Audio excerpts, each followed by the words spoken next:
मंगलम भगवान वीरो मंगलम गौतमौगणि मंगलम कुंद कुंदार्यो जैन धर्मोस्तु मंगलम सर्वमंगल मांगल्यम सर्वकल्याणकारकम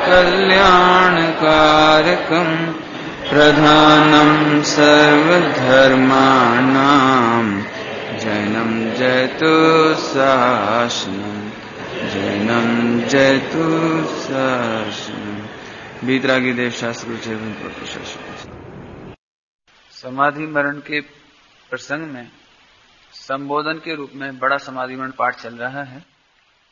24वां और 25वां एक साथ पढ़ेंगे। वह स्वर्ग संपदा तपसा पावे तपसा कर्म नशावे तप ही सो शिव कामिनी पति है यासो तप चेत लावे।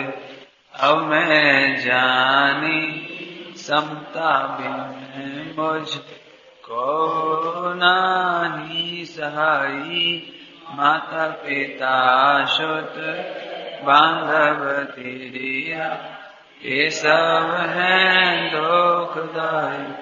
मृत्यु समय में मोह करे ताते आरत होए आरत ते गति नीची पावे लख मोह तजो है और परिग्रह जेते जग में तिनसा प्रीत न कीजे परभव में संग न चाले नाहक आरत की। कल यहाँ तक बात हो गई थी। ईश्वर की संपदा कर्मों का नाश और मुक्ति की प्राप्ति तप के द्वारा ही होती है, इसलिए तप करना चाहिए और स्वाध्याय परम तप है। अब मैंने जान लिया है, क्या जान लिया है कि समता के बिना मुझे कोई सहायता करने वाला नहीं है। एक समता ही सहायता की सहेली, एक समता ही है सुख की सहेली, बाकी कोई समता के बिना चैन नहीं मिल सकती है। इसलिए अब जब मैं स्वरूप जान लिया है और माता पिता पुत्र बंधु और स्त्री इन सबके प्रति यदि प्रीति होती है, मोह होता है, तो यह दुख देने ही वाला है, क्योंकि मोह ही दुख देने वाला है। जगत में कोई स्त्री पुत्रादिक दुख नहीं देते हैं। स्त्री पुत्रादिक का अभाव कर देने से भी जीव सुखी होता नहीं है, उन पर तो मात्र आरोप आता है। ऐसी चर्चा कल हो गई थी। अभी 25वें छंद का अर्थ करते हैं। मृत्यु के समय में मोह करें ई, देखो मरण का समय हो तो अपनी कमजोरी हो नंबर 1, और दूसरी तरफ उनको तो मोह आता है, उनको तो मोह आता है। रोवे और रुलावे मोही संत सांत्वना देते हैं। मोही तो रोते हैं और रुलाते हैं, ये तो संत हैं जो सांत्वना देते हैं।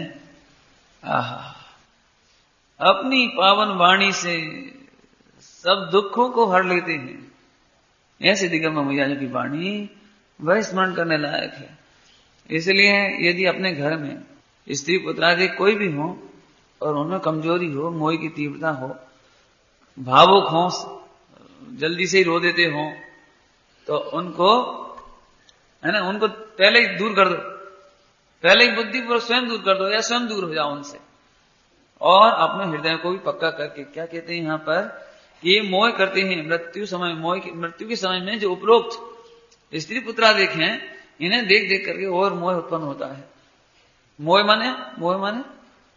माने समझ लो, देखो आत्मा किसी का कर्ता धरता तो है नहीं, है ना पक्की बात, लेकिन मरते समय ये बात भूल जाते हैं, मुझे लगता है इनका क्या होगा, अब इनका कौन देखने वाला है, अब इनका संभालने वाला कौन है, अभी तक तो हम थे तो खूब चिंता करते थे, अब क्या होगा, ये मोह बढ़ता है? संपत्ति को देख देख करके मोह बढ़ता है, अभी तक तो मैंने बहुत संभाली हैं, मैं जानता हूं मुनीम चोर है, मैं जानता हूं वकील पैसा कैसे खाता है, अभी लड़के तो सीधे साधे हैं, इनने कभी अनुभव नहीं किया, मैं जानता हूं। अब उसको चीज लग रहा है, अब उसे ये लगता है कि मैं मरा और मेरी सारी संपत्ति देख लेना, एक दिन भीख मांगेंगे ये लोग, एक दिन फुटपाथ पर आ जाएंगे। हालांकि इसकी चर्चा अपनी समाधि बन के समय में हो गई है।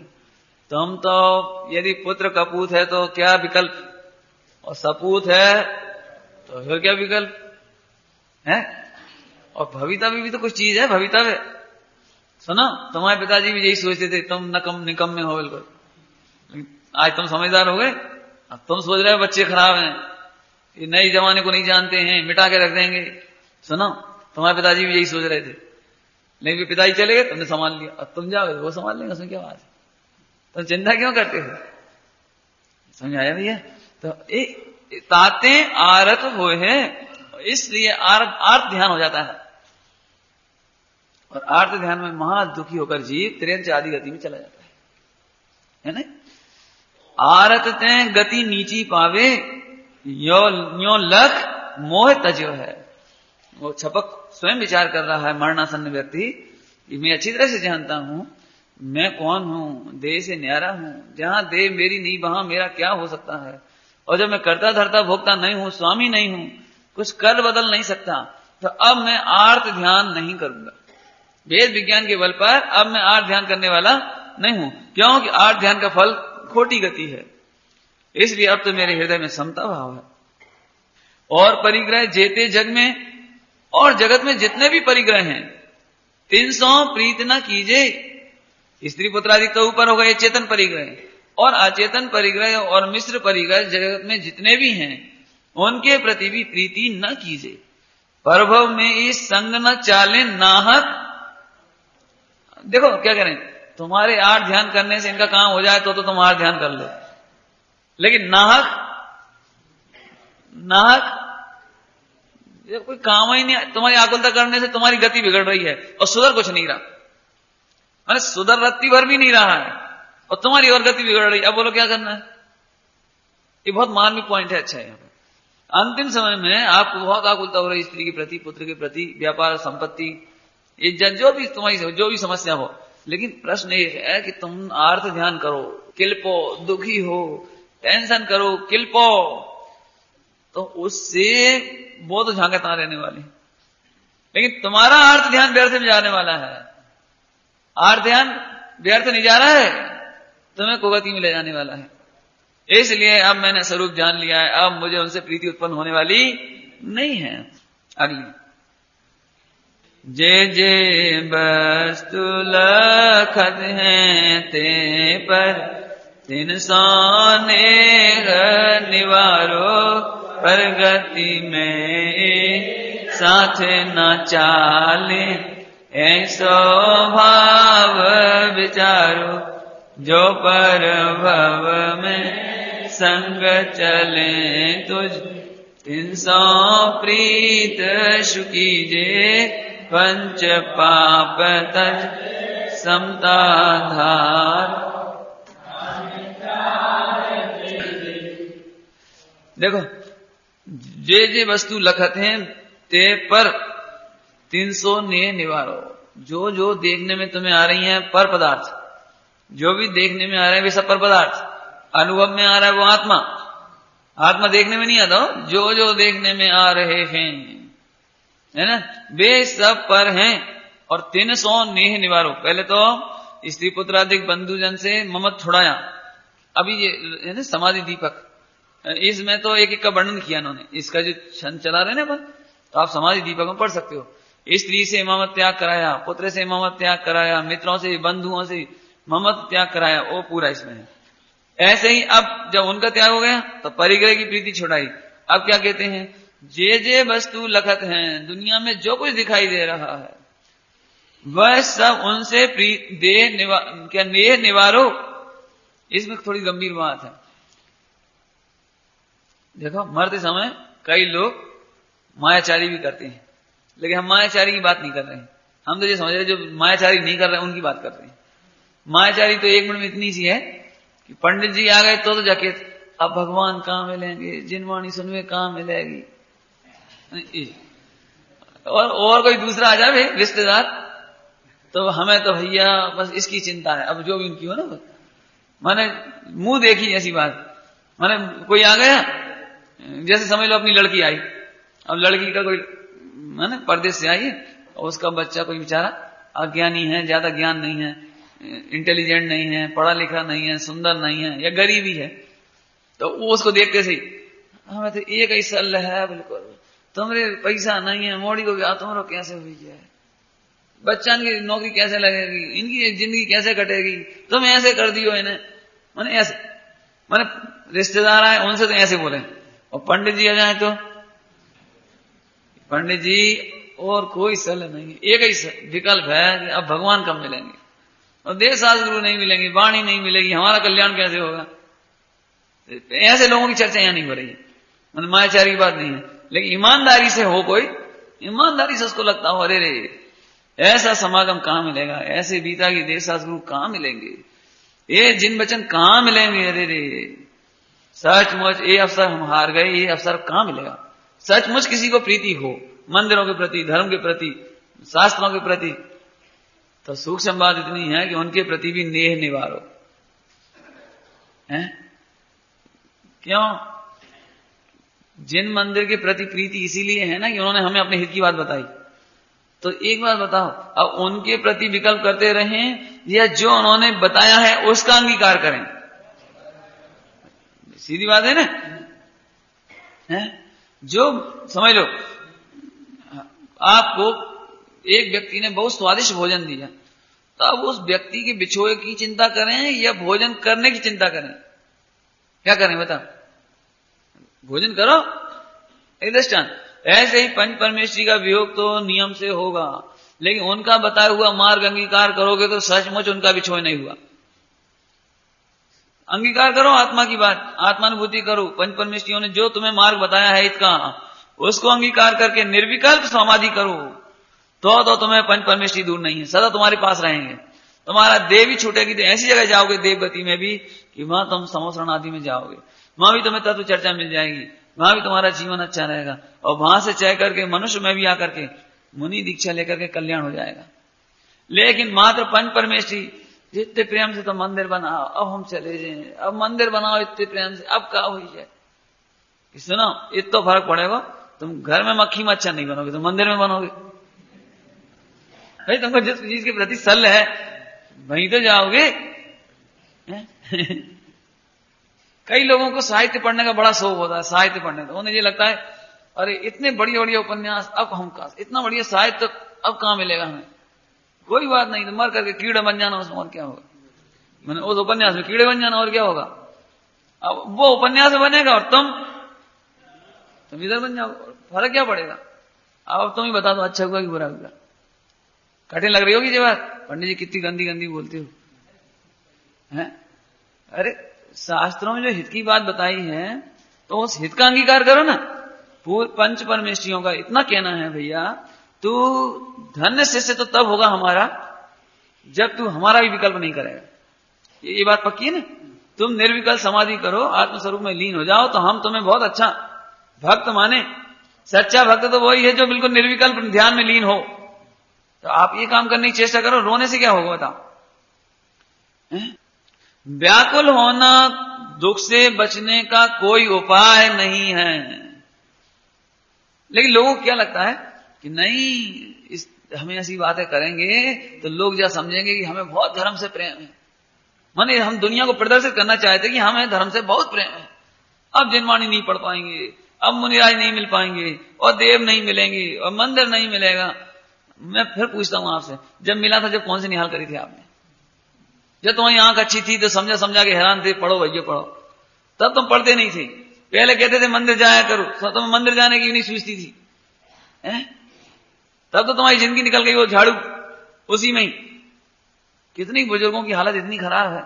बच्चे और बहुएं बिल्कुल समझदार हैं, घर संभाल रहे हैं, दुकान संभाल रहे हैं सब, लेकिन भगवान कौन भागे जा रहे हैं। सुबह से झाड़ू लेके नहीं तो झाड़ दिए, फिर होता चबूतरा झाड़े आए, फिर होते चले, फिर वो घर आए, फिर कभी नहीं तो पानी भरने लगे, और कितने बुजुर्ग तो कचू नहीं तो दूध ले आए, चाय बनाने लगे।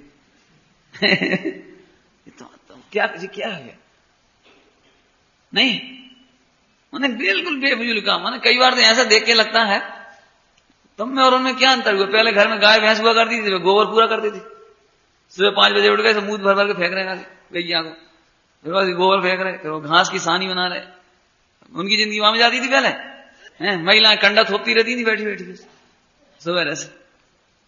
अब उससे छूटे थे तुम, इसमें लग गए। फायदा क्या निकला इससे तुम्हें? ठीक है हे भाई, जब हम तुमसे बारंबार प्रेरणा करते थे मंदिर में समय निकालो भाई, तब तो तुमने पढ़ी नहीं। अब तुम झूठ बोलते हो, मायाचारी करते हो, और वो भी पंडित जी के सामने। हे भाई सावधान हो भाई, ये छल कपट किसके साथ कर रहे हो? तो इसलिए बुद्धि पूर्वक तो देव शास्त्र गुरु के प्रति भी नेह निवारो,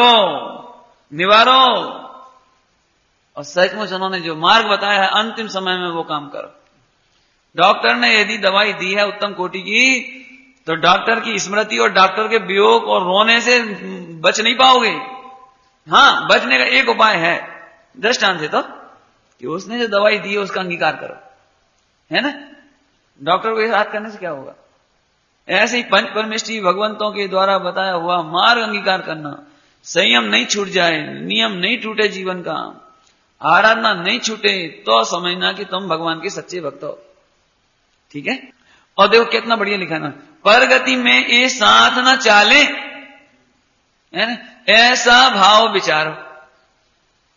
जो भी दिख रहे हैं पदार्थ, उनमें से एक भी पदार्थ, चाहे वो मंदिर हो और चाहे दुकान हो और चाहे घर हो, स्त्री पुत्र हो, इनमें से एक भी परगति में तुम्हारे साथ जाने वाले नहीं है। ऐसा सर्व विचार करके नेह निवारो, माने प्रीति को समेट लो।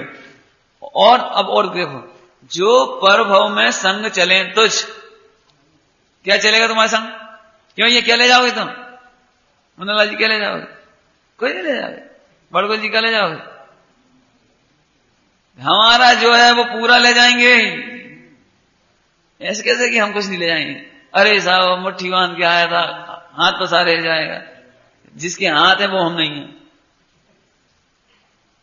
है। जी जो आया था वो जो जा रहा वो हम है ही नहीं है। हम जब आए थे तो अपना पूरा सर्वस्व लेकर आए थे, और जब जाएंगे तो सुबह की भाषा में कहो तो नियत प्रदेशत में आनंद गुण आनंद शक्ति सब लेके जाएंगे। चिंता किस बात की है? 300 प्रीत सुख कीजिए, लो करो 300 प्रीति करो। बताओ भैया, पंच परमेष्ठी संग जाएंगे? स्पष्ट है देखो। तो क्या कह रही है? उनसे प्रीति मत करो। और जो तुम्हारे आनंद गुण, आनंद वैभव, आनंद शक्ति, असंख्यात प्रदेश, ये तुम्हारे संग जाने वाले हैं, तो इसका स्वरूप जानकर इसकी गरिमा में, महिमा में, मग्नता में प्रीति लाओ, रुचि लाओ। स्पष्ट लिखा, देखो स्पष्ट लिखा है। 300 प्रीत, माने आपको ऐसा लगता होगा ये पाठ तो ऐसे ही हैं, इन पाठों में भी बड़ा मर्म है। देखो आप है। और क्या करो? अब देखो देखो, लोग रोते तो हैं लेकिन अवश्य दवाइयां छोड़ने की चेष्टा नहीं करते अंतिम समय में, और मोह राग देश छोड़ने की चेष्टा नहीं करते। केवल इतना कह करके अपनी इतिश्री समझते हैं कि अरे भैया मंदिर छूट जाएगा, अब जिनवाणी नहीं सुन पाएंगे, अब भगवान नहीं मिलेंगे। ये तो कहते हो तुम। सुनो, सावधान हो, 5 पाप छोड़ो, अब तो छोड़ो। हम तो कह रहे जिन्होंने सही में व्यापार का काम नहीं पड़ता हो और बच्चे कमाते हो, बुद्धिपूर्वक न्याय नीति का व्यापार की प्रतिज्ञा कर लो। क्या दिक्कत है तुम्हें? अब हम व्यापार नहीं करेंगे, व्यापार करना भी पड़ेगा जीवन में, कभी तो न्याय नीति का करेंगे, रूखी रोटी खा लेंगे। तब तो तुम काम नहीं पड़ रहा सुना। अब हम मिलावट नहीं करेंगे, झूठ चोरी नहीं करेंगे, फरेब नहीं करेंगे, 5 पाप, असत्य नहीं बोलेंगे, कुशील दृष्टि नहीं करेंगे।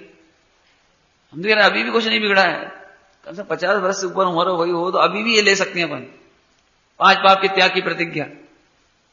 खुद नहीं करें और करने वालों की अनुमोदना नहीं करें। इसमें क्या नहीं, आफत बताओ, आफत क्या है? लेकिन पंडित जी ये 5 पाप छोड़ देंगे तो घंटों टाइम तो इसी में व्यतीत होता हमारा। बी कथा में 4 जने बैठ गए, मोड़मोड़ियों बिठा लो, बेटा हमारे जमाने में हम यहाँ से बेर तोड़ते पेड़न पे चढ़ गए तो उधर गिर पड़े थे, वो तो चले गए थे। हाँ, और फिर बेटा हमारा यहाँ सब हो तो हम ऐसे करे, और हमारे जमाने में नहीं समझ आए कुछ। विकथा छोड़, 5 पाप और 5 पाप की प्रेरक पोषक विकथा का त्याग करो। क्या जरूरत नहीं है, बिल्कुल ईमानदारी की बात है। अरे प्रभु देखो, 5 पाप तजो समता धरो, है ना, और दान 4 प्रकार का दीजिए, नहीं दे सके तो भावना भावे, और देने का प्रसंग हो तो अवश्य दे, है ना। आगे 10 लक्षण में धर्म धरो, अनुकंपा और लाभो, षोडश कारण नित्य विचारो, 12 भावन भावो, चारों परवी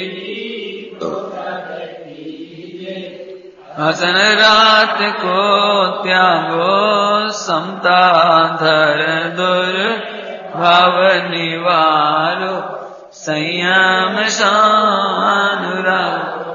ये चारों पर्व होना चाहिए, पर्व भी गलत चाहिए, पर्व। देखो अब देखो इनका व्याख्यान तो हो नहीं सकता। 10 लक्षण धर्म, क्या व्याख्यान करेंगे? यदि वास्तव में क्या नाम है समाधि पाठ है ना जिसे पढ़ रहे हैं अपन, यदि इसका अर्थ पूरे जीवन चले तो कमी मैंने पूरा ना, क्यों? अभी उत्तम 10 धर्म, एक धर्म का वर्णन कम से कम महीना 15 दिन कम से कम चले, इतना माल एक धर्म में है। उत्तम 10 धर्म वाले दिगंबर मुनिराजों के द्वारा पाले जाने योग्य, जिनकी जीवन की परिणति है, जिनके जीवन का सर्वस्व है, ऐसे 10 धर्म पालो। उत्तम क्षमा, मार्दव, आर्जव, सत्य, सोच, संयम, तप, त्याग, आकिंचन। देखो अभी किसी से पूछे क्यों शांति से मरने की अशांति से, और मरने का फल में कुगति जाना ही सुगति, तो क्या पंडित जी शांति से मरे नंबर 1, और सुगति में जाए नंबर 2। अच्छा रुको, तो 10 धर्म पालना है, 5 पाप छोड़ना। पंडित जी यहाँ से कोई शॉर्टकट बताओ कि इनके बिना नहीं, ऐसे ईमानदारी बोले नहीं, 10 धर्म पालने की इच्छा होती? पंडित जी पाला तुम्हें 10 दिन आज जाओ, 10 दिन में तो तुम्हें बताते हैं, समझाते हैं, वास्तव में ये तो जीवन की श्वास है। उत्तम क्षमा मार्दव, ये तो जीवन होना चाहिए हमारा, है।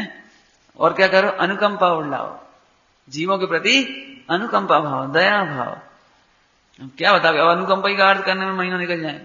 पूरा चरणानुयोग अनुकंपा है, बस इतने में समझ लो, पूरा चरणानुयोग अनुकंपा है।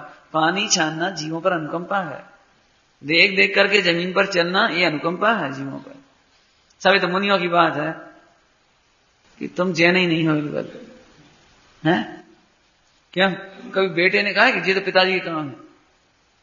बेटा हो ना, बेटा जैसे पिताजी कोई काम करते हो, खाते हैं, पीते हैं, चलते हैं, फिरते हैं, कोई बात है, तो बेटा उनका अनुकरण करता है नहीं करता है?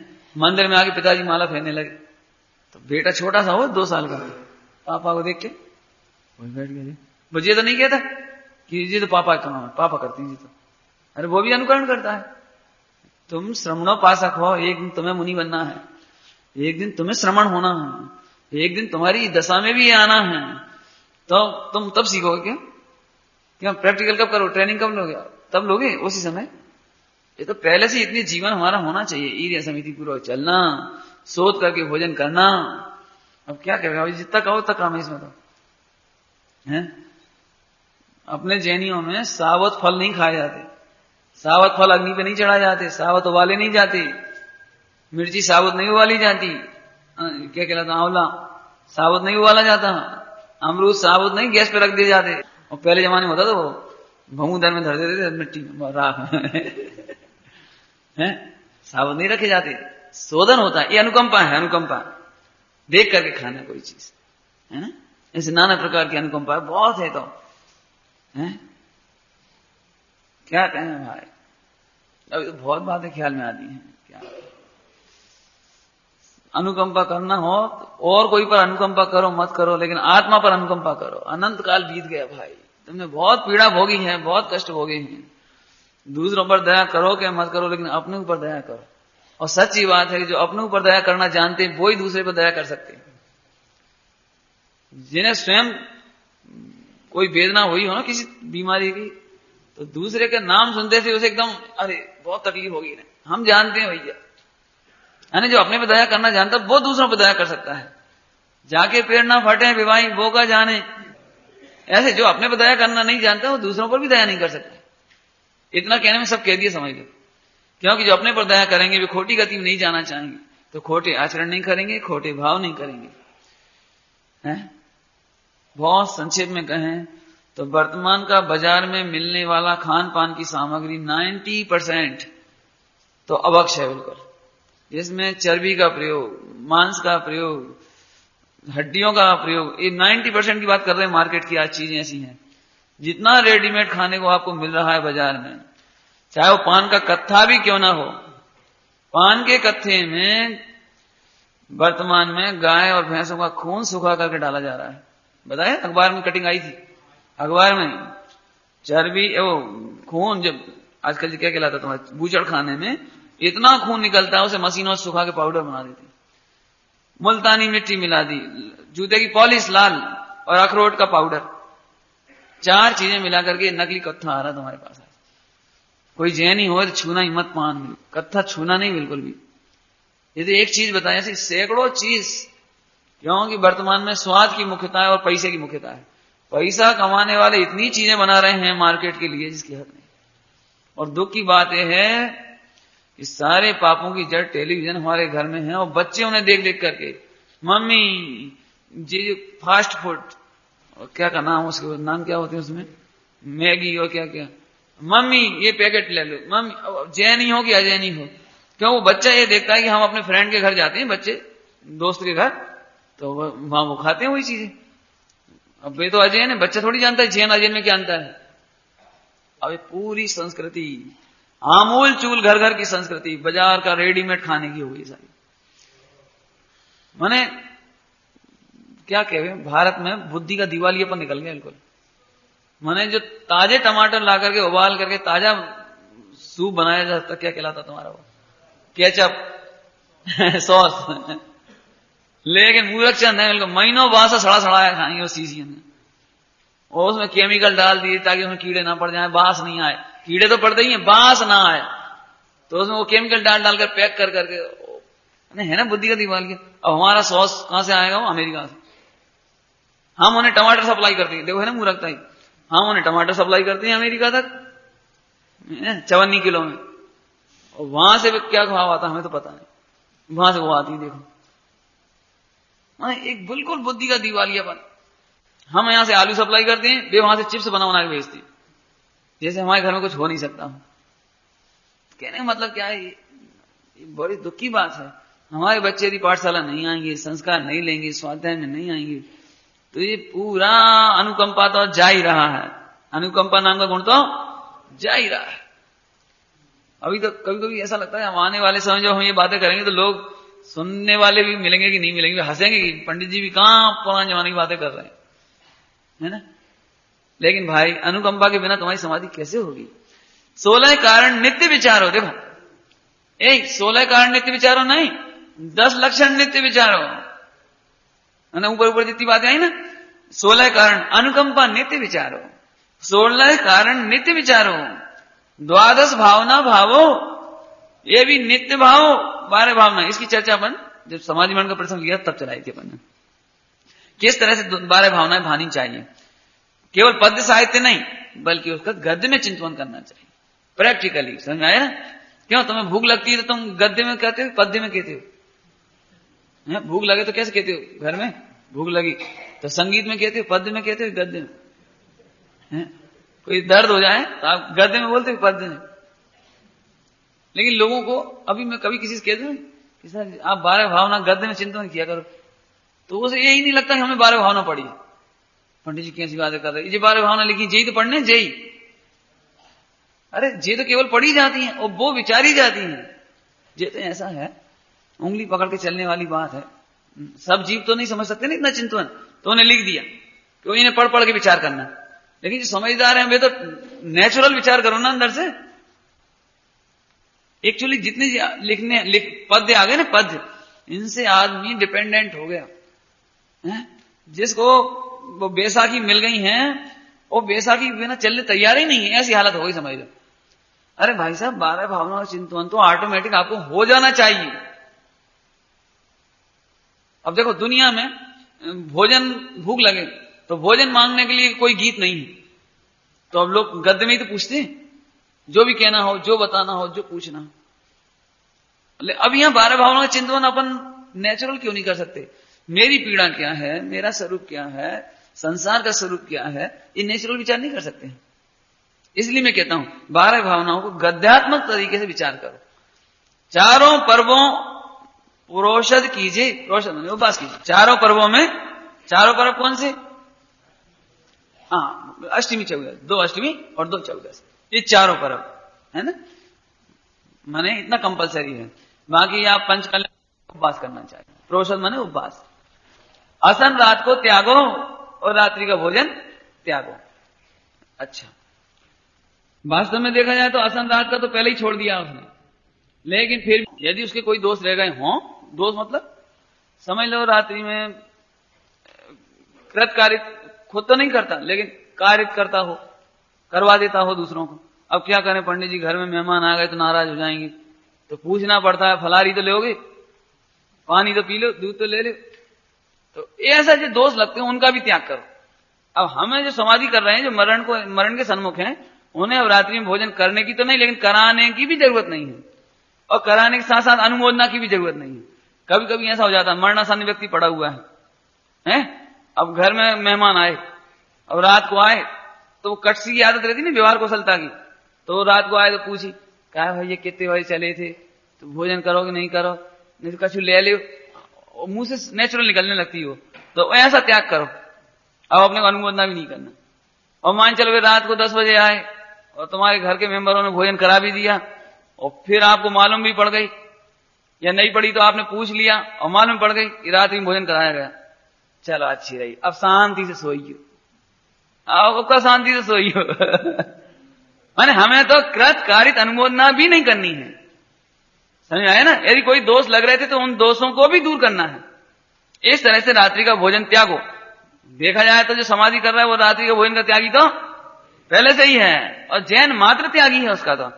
लेकिन कदाचित उसने दवाई के लिए रात को छूट रखी हो तो वो त्याग दे, पानी दूध छोड़ रखा हो तो त्याग देवे उस समय, या कृत कारित अनुमोदना करता हो तो कृत तो नहीं, लेकिन कारित अनुमोदना भी हो तो उसका भी त्याग करे। और क्या करें, समता धर दुर्भाव निवारो। समता भाव धारण करके रात्रि में, अब असन छोड़ दिया हमने, भोजन छोड़ दिया, अब रात्रि में गला सूख रहा है, पीड़ा हो रही है, भूख लग रही है, रोग सता रहा है, और अब क्या करें, अब क्या करें कि समता रखो। क्या करना चाहिए, समता धरो भाई, और खोटे भावों का निवारण करो। अरे दवाई ले लेती तो क्या बिगड़ जा, तो अब दवाई तो चलत है, पंचम काल है, नहीं, और अब यहां से कौन अपन एकदम बिल्कुल ही त्यागी हैं, दवाई तो ले सकते लेकिन अब छोड़ दी, अब क्या करें। एक उन त्यागी ने तो ले ली थी, दुर्भाव छोड़ो, ये दुर्भाव है। दुर्भाव बहुत अच्छा शब्द है, दुर्भाव माने दूर भाव, अपने से दूर ले जाने वाले भाव छोड़ो। क्या कहा, अपने से दूर ले जाने वाले भाव, दुर्भाव छोड़ो, अपने से दूर मत जाओ, अपने पास पास रहो भैया। कोई थोड़े कोई गलती करे कि नहीं करे, हमारे जीवन में तो किंचित मात्र भी कमी आनी चाहिए नहीं। ऐसे दुर्भाव का निवारण करो। और संयम संयम शब्द का अर्थ भी बहुत अच्छा है, सम्यक प्रकार से यमन।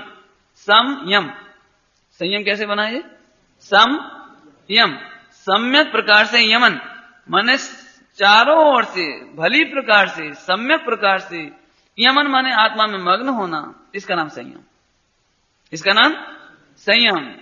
अब बाहर में तो संयम आप जानते ही हो, हैं, बार बार खाना नहीं, चलना नहीं, फिरना नहीं, ज्यादा बकबक करना नहीं, ये बाहर का संयम कहने में आता है। लेकिन कब नहीं करेगा वो, अरे एक काम करो, आजकल आप लोगों को एक प्रैक्टिकल दे रहे हैं, प्रैक्टिकल होमवर्क दे दे, आप घर जाकर के 1 घंटे का त्याग करना। अब यहां से जाओ तो 1 घंटे का त्याग करना, कुछ नहीं बोलने हमें, तो आप देखना आपको 1 घंटा बिताना बड़ा मुश्किल पड़ेगा। बार बार जी नजर आई, जब पूछ लेते, जब कहने थी, जब नहीं पूछ पाए, अब सो न जाए, सो नहीं जाए, और बोले वो जी असंयम सुना। अब ऊपर से नहीं बोल रहा है लेकिन अंदर असंयम चल रहा है, देखो। इसलिए आत्मा में लीन होने पर ही बोलने का भाव नहीं आता है, ये संयम है। आत्मा में लीन होने पर ही सुनने का भाव नहीं आता, ये संयम है। आत्मा में लीन होने पर ही दवाई खाने पीने की, भोजन बार बार खाने पीने की याद नहीं आना, ये संयम है। तो अंतर में आत्मा में लीन होना ये संयम है, और बाहर में फिर उसमें प्रवृत्ति नहीं दिखाई देती, उसका नाम व्यवहार संयम है। वो करना प्रैक्टिकल। लोगों को क्या लगता है हम तो कर लेंगे साहब बाहर का संयम, आसान नहीं है। यदि आत्मस्वरूप में मग्नता नहीं होगी तो बार बार तुम्हें बोलने की बेचैनी आएगी, छटपटाहट आएगी, खाने की, देखने की, सुनने की, माने उपयोग कहीं ना कहीं तो जाएगा। और तब आकुलता खड़ी होगी। इसलिए सम्यक प्रकार से यमन से अनुराग हो, अर्थात आत्म स्वरूप में मग्न होने से में ही अनुराग करो, उसमें ही प्रीतिबंत हो, आत्मा की रुचि करो, तो आपका उपयोग आत्मा में रम जाएगा, इससे संयम हो जाएगा। ठीक है, देखो अंत समय में यह शुभ भाव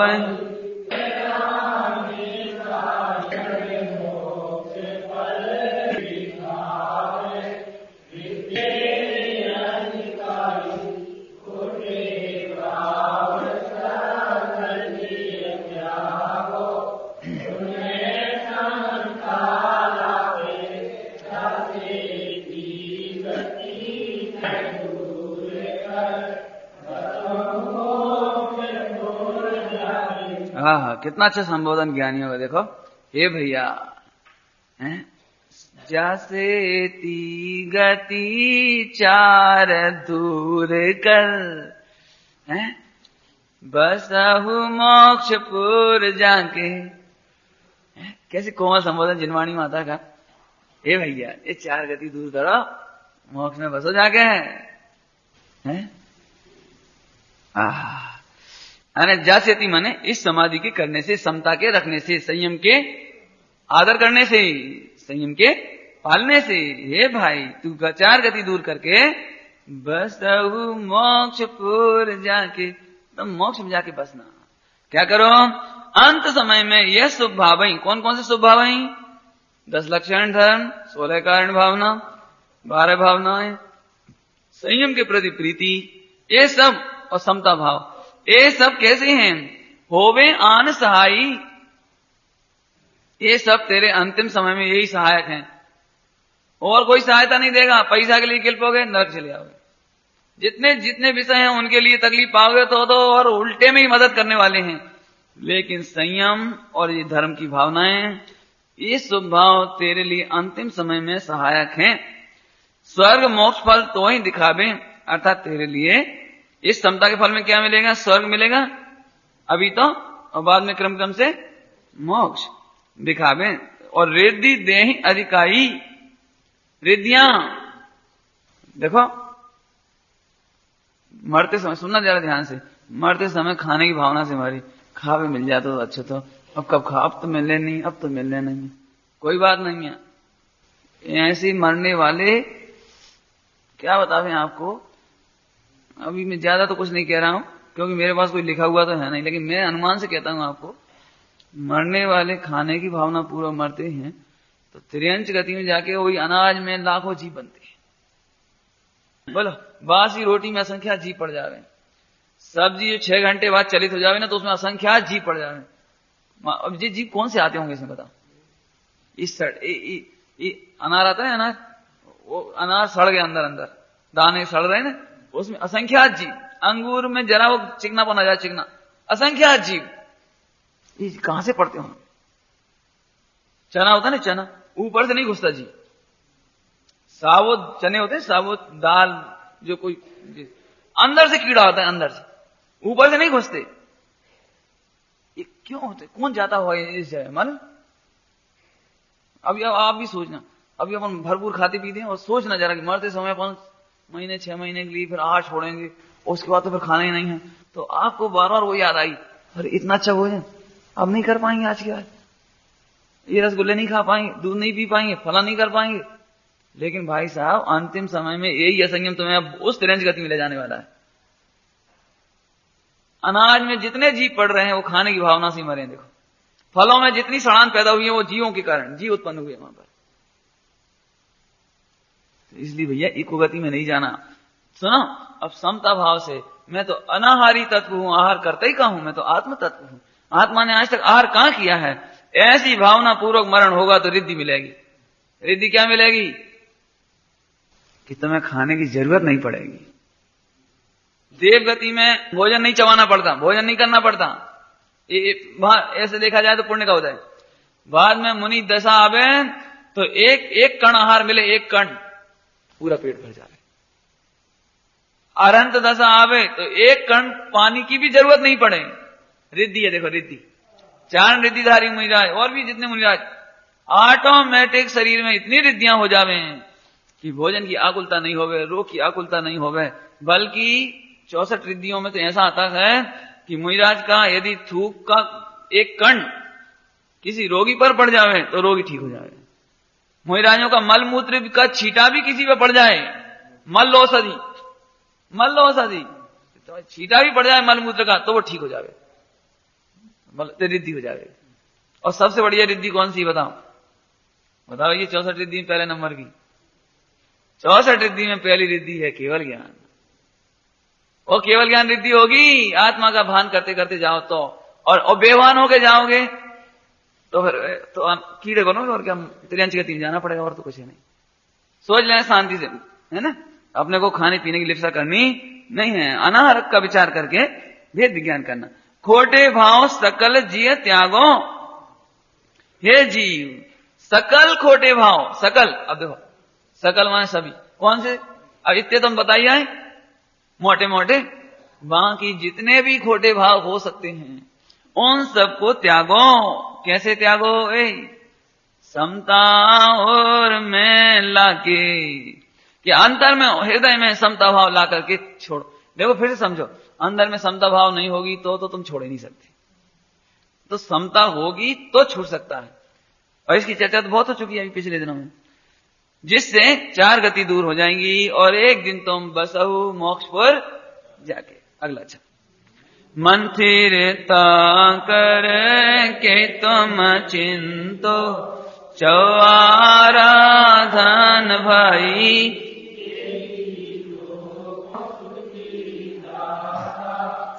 और हितु को नहीं आगे बहु मुनि राज भये,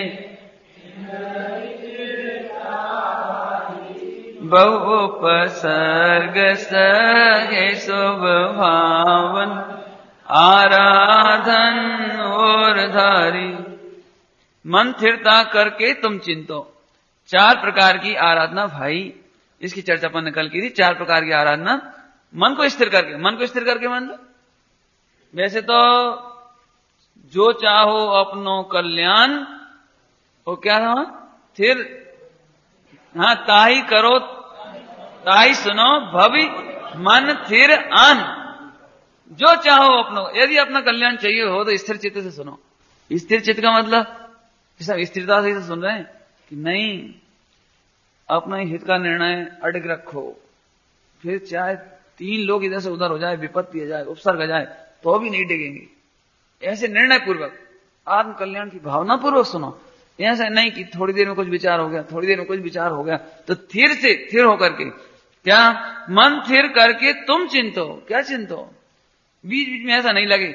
वैसे तो 4 आराधना में सो के भगवान कोई झूठी थोड़ी कह रहे, लेकिन पैसा के बिना काम कैसे चलेगा, तो फिर पैसा में चित्त चला गया है?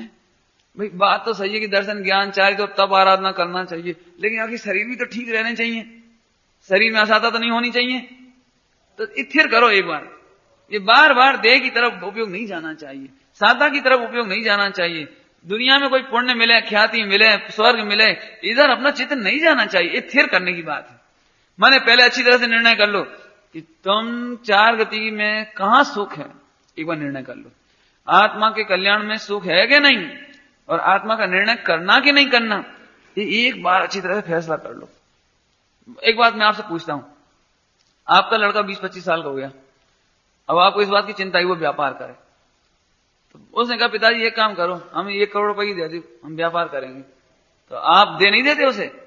सबसे पहले उससे पूछते हो क्या करोगे बेटा, कि पिताजी हम सोच रहे 1 करोड़ रुपया हम सोने चांदी दुकान खोल लेंगे। तो पिताजी ने सोचा, किसी ने कुछ निर्णय किया होगा, विचार किया होगा, अच्छा चलो शराबे की दुकान खोल रहा है। फिर पिताजी ने कहा ठीक है व्यवस्था करते हैं। दूसरे दिन फिर बात आई, तो पिताजी 1 करोड़ रुपए की दे दे। अरे बेटा इतनी जल्दी नहीं करो, तुमने क्या करा, कहीं पूछ परख कर ली सोने चांदी के मामले में, कहां खोलोगे, कैसे खोलोगे, कहां से माल लाओगे, क्या करोगे। अरे पिताजी आप बातें मत बनाओ, हम सोने चांदी की नहीं तो फिर कहीं और की खोल लेंगे।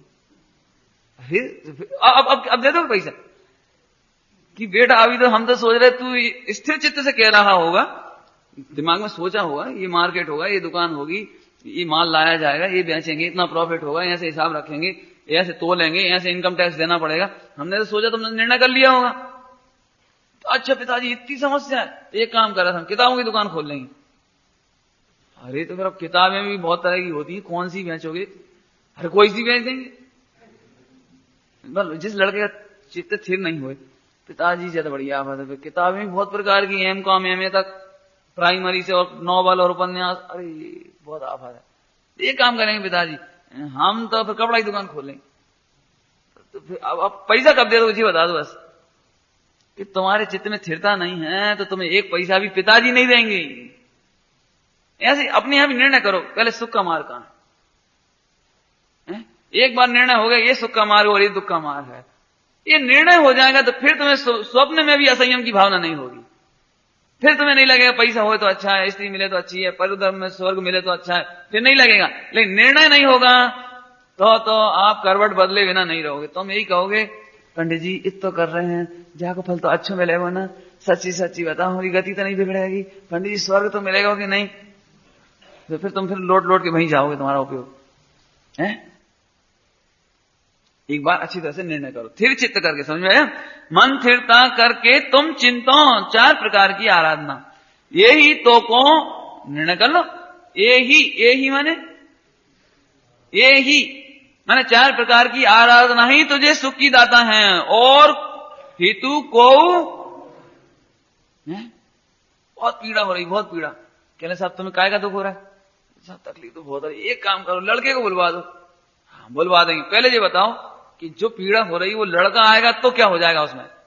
कि होएगा तो कछु नहीं, लेकिन देख के मन भर जाए, ऐसे मन भर के तुम उसी के शरीर में कीड़ा बनोगे।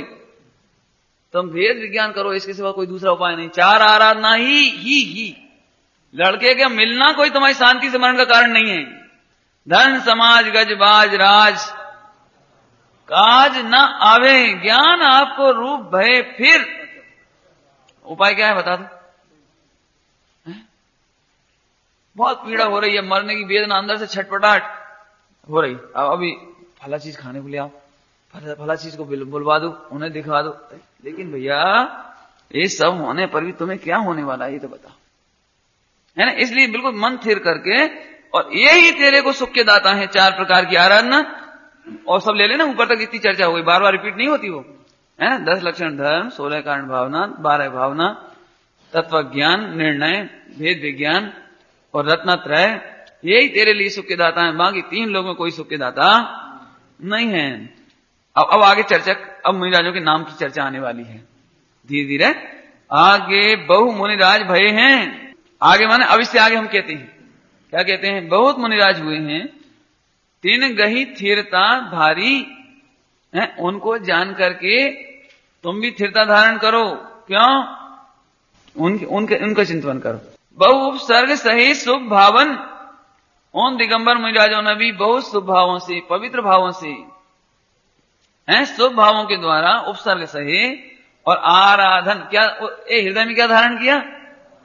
जैसे जिन मुनिराज को अग्नि जलाई, सिर पर सिगड़ी जलाई और पूरे शरीर में रुई लपेट करके आग लगा दिया। एक मुनिराज है गुरुदत्त मुनिराज को ऐसे जला दिया। तो क्यों? उस समय मुनिराज ने क्या ध्यान किया?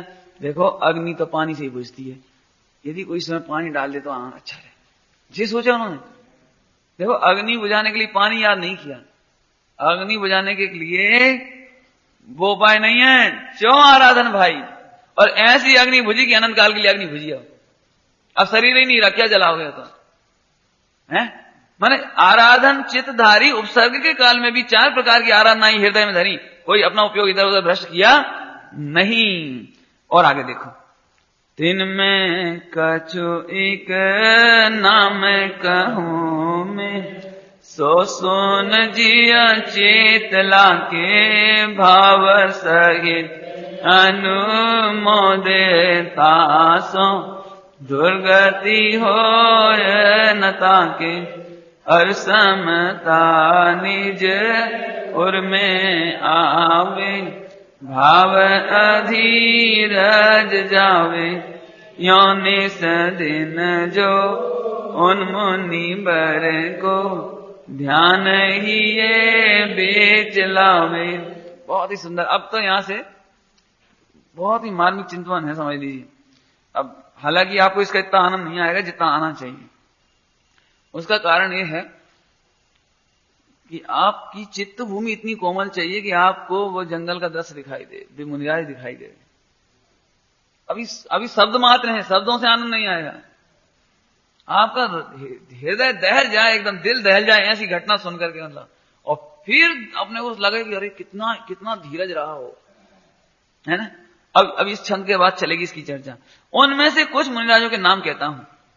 सो सुन जिय हे जीव, तुम उनको सुनो चित्त लाके।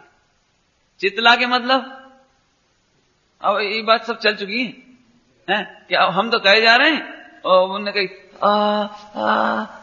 तुम कर रहे, और बस उस तरफ करवट पलट ली, और हम कहे अब किसे सुनाए, नहीं अब हम कैसे सुनाए। अब तुम चित्त लाके मतलब अपना चित्त शरीर में ना देके, चित्त लाके माने अपना चित्त शरीर में ना देके, रोगों में ना देके, अपना चित्त भोजन आदि की तरफ ना देके। घरों में देखा होगा आपने, जैसे कभी कभी गोष्ठी बिठाते हैं किसी घर में, आपके यहाँ होता कि नहीं होता है। जैसे किसी घर में गए, 10 लोग आ गए, पंडित जी भी आ गए आपके घर में, और चर्चा हो रही, गोष्ठी हो रही, तो जिसका घर होगा उसका चित्त तो लग ही नहीं सकता, लग ही नहीं सकता। उसको सब बैठे, सब तो प्रेम से चर्चा कर रहे हैं, 9 जने आए और एक घर का मेंबर, तो उसकी बार बार नजर कहीं फोन, और कहीं अखबार, और कहीं मोड़ा मोड़ी, और कहीं पानी ले आओ, चाय ले आओ, कछु ले आओ। ये भगवान, तो तुम चित्त ला के सुनो इसे। इधर दृष्टांत दिया आपको। ऐसे ही मरणासन्न व्यक्ति को चित्त जाने का, कभी शरीर में, कभी रोग में, कभी मिलने जुलने वालों, कभी बातचीत में। कभी कभी हमें इस तरह का अनुभव हुआ, अपन तो इतना बढ़िया संबोधन दे रहे, इतना बढ़िया, और उन्होंने बेरोगी से इतने बीच में ही ये भी नहीं कहा कि पंडित जी रुक जाओ, हमें तकलीफ है थोड़ा, हम कह ये भी नहीं। उन्होंने भाई ए भैया तू दुकान चलो जाइए, मैंने इनको अपन इतनी देर से सुना रहा, वो जीरो हो गया उनको। हाँ, इनका उपयोग चित्त इधर नहीं था, कहना ये चित्त इधर नहीं है, इसलिए यहां पर कह रहे हैं। और आप देख लेना, आप कभी किसी को संबोधो और चित्त नहीं लगे तो आप मत संबोधना, बेकार में आपका गला खराब होगा और उससे कोई मतलब नहीं। और एक और बुरी बात है कि उसको पाप बंद होगा, उसको क्यों कि वो अवर्णवाद कर रहा है। हाँ, मुनिराजों की बात बता रहे हैं तेरे को, इतनी तेरे एकमात्र सुखदाई, यही कहा ना भी, एकमात्र सुखदाई, और तुम उसे सुनते तक नहीं हो ढंग से। इसलिए यहां पर कहा चित्त लाकर, बिल्कुल सबको भूलकर, मेहमान हो तो भूल जाओ, खाना पीना सोना दुनियादारी बीमारी सब भूल जाओ, बच्चों का क्या हो रहा होने दो, तुम तो सब भूलकर अपना चित्त इधर लगाओ, भाव सहित अनुमोदित तासों। देखो क्या लिख रहे हैं, हृदय से तुम उनके मुनिराजों की कथा सुनकर के अनुमोदना करोगे, धन्य है वो धीरज, ऐसा तुम्हें अनुमोदना होगी। तासों दुर्गति होए न ताके, इसका क्या मतलब निकला, आपका चित्त प्रफुल्लित होना चाहिए उन मुनिराजों की कथा सुन करके, आपका चित्त इसमें लगना चाहिए, आपके परिणाम निर्मल होने चाहिए। नहीं होंगे तो दुर्गति होगी। और जो अनुमोदना करेंगे इन मुनिराजों की कथा सुन करके, अंदर से उन्हें उत्साह आएगा, धन्य वो साधना, अरे धन्य ऐसी दशा कब हमारी है, तो तुम्हें दुर्गति नहीं होगी। है लोग में भी क्या चाहते बोलो, दूसरों की कोई अच्छी बात है सुनते ना, अच्छी बात, जैसा उनका भोजन बहुत अच्छा बनता था, अपने में ऐसा भावना होती, ऐसा भोजन हमारे यहाँ ही बने। दूसरों घर में अच्छा सोफा सेट आया हो तो ऐसी भावना होती, ऐसा सोफा सेट तो नहीं, क्यों दूसरी शादी में जाते हो आप लोग, और तुम्हारा भी लड़का शादी लायक है, तो देख देख करके, अच्छा दहेज देखकर तुम्हें क्या भाव आते, सही बताओ, बताओ, नहीं झूठ नहीं बोलो, बोलो। तुम्हारा लड़का 25 साल का है, उसकी शादी करना है, और तुम दहेज शादी में गए बारात में किसी की, और वहां दहेज में बढ़िया सोना चांदी सब देखा आपने सामान, तो आपको क्या भाव आएगा? नहीं ईमानदारी बताओ, अनुमोदन नहीं आएगी अंदर ऐसे? सुनो, अच्छी भोजन की व्यवस्था हो शादी वगैरह में, अरे अज्जी कारीगर कहाँ के हैं, बनाने वाले कहाँ के, हमारे पक्का करवा दो इन्हें। नहीं, तुम जब पंच कल्याणक कराना था, पंच कल्याणक कराने वाले को बहुत हो रहता है, जिनके यहाँ पंच कल्याणक नहीं होते वे सबके पंच कल्याणक में जाते हैं, और जिनके यहाँ हो जाते वे नहीं जाते। क्यों नहीं जाते? नहीं क्यों नहीं जाते? उसका कारण है, जिनकी हो ही चुकी उन्हें क्या करवाने, भगवान के पंच कल्याणक हो गए वे थोड़ी है कोई क्या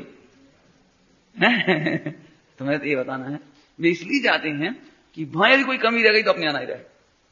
और उनके यहाँ यदि साउंड की व्यवस्था अच्छी थी, इलेक्ट्रिक की अच्छी व्यवस्था थी, टेंट की अच्छी थी, मिल बांट के, जी कहां से लाए, जी कहां से लाए, जी कहां, हमारे यहाँ पक्का करो, समझ गए दर्शन। ऐसे यहां पर इन मुनिराजों की कहानियां सुन करके, स्थिरता सुन करके, उपसर्ग विजेतापना सुन करके, धीरज सुन करके, संयम सुन करके, वैराग्य सुन करके, गंभीरता सुन करके तुम्हें उल्लास आना चाहिए। अरे ऐसी दशा हमारी। मैंने कल से यदि आपको आनंद लेना हो तो बहुत भाव भक्ति चाहिए, और नहीं तो ऐसा लगे जी तो हम जाना सुकुमार की, तो हम जाना। अरे सन, तुम्हें वो चित्र दिखना चाहिए सुकुमार मुनिराज कैसे नोच नोच के खा गए। और अब वो एक एक कहानी में विस्तार से सुनाऊंगा। अब भी विस्तार से कहानी सुनाएंगे आपको। पूरी कोशिश करेंगे कि आप वहां खड़े दिखाई दो आप, और आपको मुनिराज दिख रहे हो जंगल में, घनघोर जंगल में, और फिर वो दशा सुनाएंगे आपको। और तब आपको ये लगना चाहिए ऐसा धीरज है, ऐसा नहीं लगेगा कि ये भगवान हमें सियालनी ना खाए। देखो दो बातें हो सकती हैं, ये भगवान ऐसे पाप मत करो कि सियालनी खाए, ये तो उल्टा उल्टी बात है। अरे धन है प्रभु सियालनी खावे लेकिन हमारी स्थिरता ऐसी हो, सिर पर सिगड़ी जले लेकिन हमारी स्थिरता ऐसी हो। समझ आ रहा कुछ? इस चित्र से कल से सुनना। आज तक तो तुम हारे थके हो, माफ कर दिया तुम्हें। ये नहीं लगना चाहिए कि किसी और की बात चल रही है, ये तो अपनी बात है। देखो कितना अच्छा, सुनो क्या हुआ था। अरु समता निज उर में आवे, और उन मुनिराजों की कहानियां सुन सुन करके, चित्रण सुन सुन करके अपने हृदय में समता आवे। देखो पहले वो सुनाने वाले ने शर्त रख दी पहले से, भाव में अनुबंध न हो, और समता निज उर में आवे, और भाव अधीरज जावे, तो सुनने का फायदा है, अधीरता चली जाए। यौन निस दिन जो उन मुनिवर को ध्यान ही बिच लावे, अर्थात जो अपने हृदय में उन मुनिराजों को आदर्श ध्यान में लाते हैं प्रतिदिन, उनकी अधीरता जाने वाली है, समता आने वाली है, इसलिए उन मुनिराजों का ध्यान प्रतिदिन करना चाहिए। अब यहां से कहानी शुरू हो जाएगी 31 नंबर से कहानियां, और बहुत सारी कहानियां ऐसी भी मिलेंगी जो आपने नहीं सुनी है। इसमें जिनके नाम हैं और वो हम आपको पूरी पढ़कर सुनाएंगे, बिल्कुल एक एक, और सुनाएंगे नहीं, केवल हम पूरी कोशिश करेंगे कि आपको उस जंगल में ले चलें, उन मुनिराजों को दिखावें, पूरी कोशिश करेंगे। आप भी मानस बना के लाना पूरा, है ना? तो कल से इसकी चर्चा करेंगे। ओम नमः शिवाय। दिन रात मेरे स्वामी मैं भावनाए भाऊं, देहांत के समय में तुमको न भूल जाऊं। शत्रु अगर कोई हो संतुष्ट उनको कर दूं, समता का भाव धर कर सबसे क्षमा कराऊं। त्यागूं आहार पानी औषध विचार अवसर, टूटे नियम न कोई दृढ़ता हृदय में लाऊं। जागे नहीं कसाए नहीं वेदना सतावे, से ही लो लगी हो दुर्ध्यान को भगाऊं। आत्म स्वरूप अथवा आराधना विचारूं, अरहंत सिद्ध साधु रटना यही लगाऊं। धर्मात्मा निकट हो चर्चा धर्म सुनावे, वो सावधान रखें गाफिल न होने पाऊं। जीने की हो न वांछा, मरने की हो न ख्वाहिश, परिवार मित्र जन से मैं मोह को हटाऊं। भोगे जो भोग पहले उनका न हो सुमिरन, मैं राज संपदाया पद इंद्र का न चाहूं। रत्नत्रय का हो पालन, हो अंत में समाधि, शिव राम प्रार्थनाए जीवन। दिन रात मेरे स्वामी मैं भावनाएं भाऊं, देहांत के समय में